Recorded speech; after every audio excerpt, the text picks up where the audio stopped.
Kita tiba di segmen akhir dua sisi, saya mau ke Pak Taufik Damas tadi yang disampaikan Bung Pigai bahwa dia mengkritik juga nih untuk PBNU nih. Kalau zaman Gus Dur dia masih bisa menerima lah ya gitu ya. Tapi sekarang apa yang bisa dilakukan dengan melakukan kunjungan, melakukan upaya diplomasi dari 5 orang kader NU ini? Sebetulnya pertama saya setuju dengan apa yang disampaikan oleh Bang Pigai tentang apa hubungan diplomatik atau upaya-upaya diplomasi. Tidak ada yang lebih hebat dari negara kan. Jadi itu urusan negara, kalau negara aja nggak mampu apalagi masyarakat sipil. Sikap solidaritas itu kan memang ada dua. Pertama solidaritas reaksioner seperti saudara-saudara kita yang mungkin demo, doa bersama, menggalang donasi itu sah juga, bagus gitu loh. Ada yang solidaritas yang sifatnya humanitarian, lebih pada pendekatan kemanusiaan, upaya dialog dan lain sebagainya. Cuman kalau orang seperti Netanyahu itu sudah dijadikan atau dinyatakan sebagai penjahat perang oleh ICC, maka bagi saya maka bagi saya sebetulnya dialog lintas iman itu tidak relevan kalau mereka menggagasnya gitu loh. Jangan-jangan itu hanya kamuflase saja gitu loh.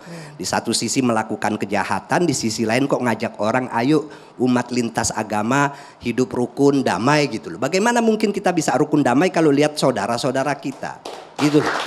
Ternyata dibantai gitu loh. Saudara ini bukan cuma karena sama-sama Islam. Kalau saya termasuk orang yang humanis, siapapun kalau diperlakukan tidak adil, saya pasti berada di posisi orang-orang yang diperlakukan tidak adil begitu loh. Artinya yang dilakukan oleh Israel itu apa? Dengan tidak sesuai perkataan dengan perbuatannya juga kan? Iya gitu loh. Jadi harusnya kalau ingin bersahabat ya stop lah itu kegiatan yang 10 bulan terakhir ini belum berhenti itu loh. Korbannya sudah luar biasa, masyarakat sipil yang jadi korban banyak. Maka tidak ada kata lain bagi saya, stop gitu. Melalui forum ini saya minta didengar atau tidak didengar, stop kegiatan kejahatan yang ada di Gaza itu, stop itu. Oke, kita juga ingin menampilkan ya, Bu Anggia. Jadi gini, ada langkah-langkah strategis yang bisa dilakukan oleh pemerintah Indonesia jauh lebih maju. Yaitu misalnya langkah yang paling utama dan posisi negara sudah jelas terhadap Palestina. Sekarang langkah berikutnya bagaimana menciptakan perdamaian. Maka sebenarnya bisa merancang Jakarta Informal Meeting yang menghadirkan Hamas dan Fatah bersatu dulu. Dulu ya, setelah mereka bersatu dipersatukan, baru nanti saya tidak tahu nanti pasti dibantah. Tapi itu pemahaman kami yang di dunia internasional itu kami tahu dua partai yang sedikit bertentangan. Saya tahu bahwa ketika Ismail Haniyeh pimpin Hamas, dia begitu welcome terhadap Fatah. Tapi begitu Fatah yang menang, belum tentu Ismail Haniyeh itu mau ingin join. Itu juga problem, karena itu disatukan dulu. Sesudah bersatu, baru selanjutnya bicara tentang perdamaian abadi yang ada di sana.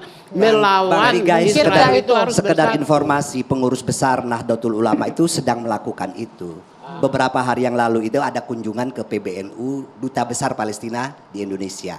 Dan dalam waktu dekat ini sedang mengundang tokoh penting dari Palestina untuk hadir ke Indonesia. Dan salah satu upaya untuk itu adalah bagaimana menyatukan antara Fatah dan Hamas. Jadi hal-hal yang sangat mungkin untuk kita cari jalan untuk menyelesaikan apa yang terjadi antara Palestina dengan Israel itu akan dilakukan dengan cara-cara yang tentu sekali lagi humanitarian dan dialog dengan kapasitas yang saya pikir kalau PBNU pasti punya kapasitas untuk itu. Oke, Mas Hussein, mungkin nggak tuh Jakarta Informal Meeting bisa menciptakan Jadi begini, saya pernah dalam satu forum ditanya oleh salah seorang audiens, Mas Hussein, kenapa Hamas Fatah ini nggak mau bersatu? Saya tanya balik, kata siapa Hamas Fatah nggak mau bersatu? Mana sumbernya? Gelagapan, nggak bisa jawab. Memang ini narasi-narasi dibangun sengaja dari Barat untuk memberikan dampak pesimisme terhadap Indonesia.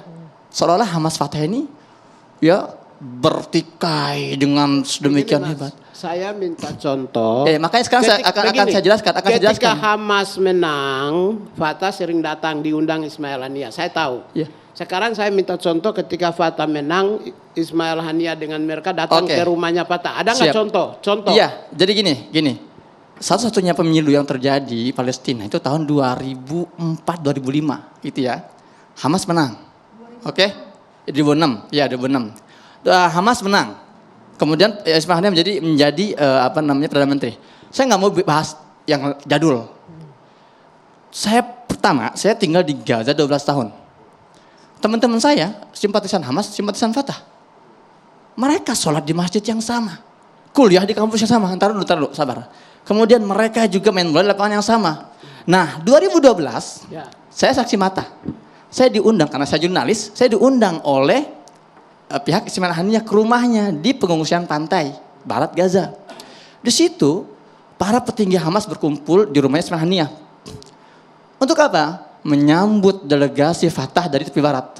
Datang mereka ke rumah Ismail Haniyeh, mereka diskusi, mereka berjabat tangan, mereka berpelukan, mereka membuat fakta namanya rekonsiliasi Palestina. Saat itu, dulu itu sebelum ini ada dualisme di Palestina. Di Gaza ada Menteri Pendidikan, di tepi barat ada Menteri Pendidikan.